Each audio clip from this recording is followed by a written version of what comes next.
আর আমি তো আপনাদের লোক, আমি আপনাদের সঙ্গে আছি, ঠিক কিনা? আপনাদের লোক কিনা? কি হ্যাঁ, এই কথাই আমি বলতে চাই। আসলে আমরা এই দেশে আমাদের অনেক সমস্যা আমরা জানি, এই সমস্যাগুলোকে আমাদের আস্তে আস্তে এক এক করে যদি আমরা এগিয়ে যাই সমাধান করা সম্ভব।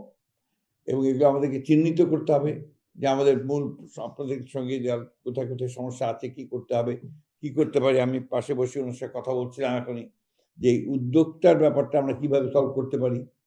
আমরা চেষ্টা করব, আমরা প্রধানমন্ত্রীর সঙ্গে আলাপ করে যে আপনাদের জন্য একটা আলাদা ফান্ড তৈরি করা যায় কিনা।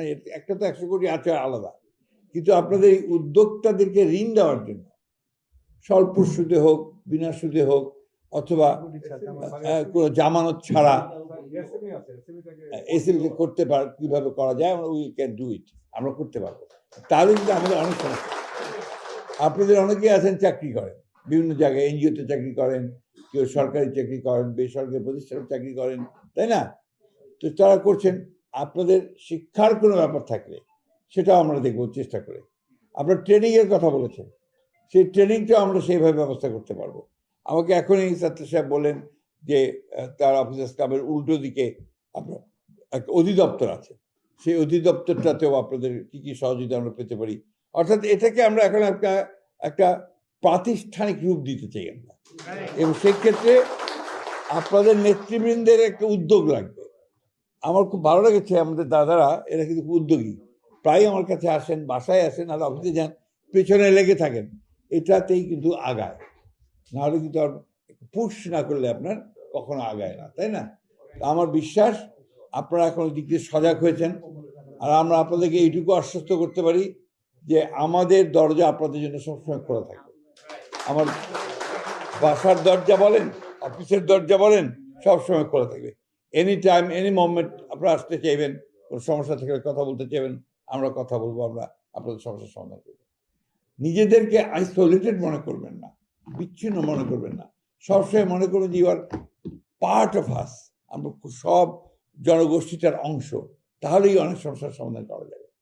আজকে আমরা একটা কঠিন পৃথিবীতে বাস করছি, কিন্তু ভাই এটা মনে রাখতে হবে আমাদেরকে। এই পৃথিবীটা এখন একটু কঠিন হয়ে গেছে, অনেক সময় অপরিচিত মনে হয়। যেভাবে যুদ্ধ বিগ্রহ, যেভাবে আপনার হত্যা, জখম, হিংসা শুরু হয়েছে, তাতে করে আমাদের এই দেশে বাংলাদেশে আমরা ভালোবাসার মধ্য দিয়ে, আমাদের পারস্পরিক ভ্রাতৃত্বের মধ্য দিয়ে, সৌহার্দ্যের মধ্য দিয়ে যদি আমরা জাতি একটা নির্মাণ করতে পারি, যেটা আমরা আমাদের ইশতেহারে বারবার করে বলেছি, আমরা বলেছি যে আমরা একটা রেইনবো নেশন তৈরি করতে চাই, ঠিক না? ওই রেইনবো নেশনটা আমরা তৈরি করতে চাই, মানে এটাকে একটা এক্সাম্পল তৈরি করতে চাই।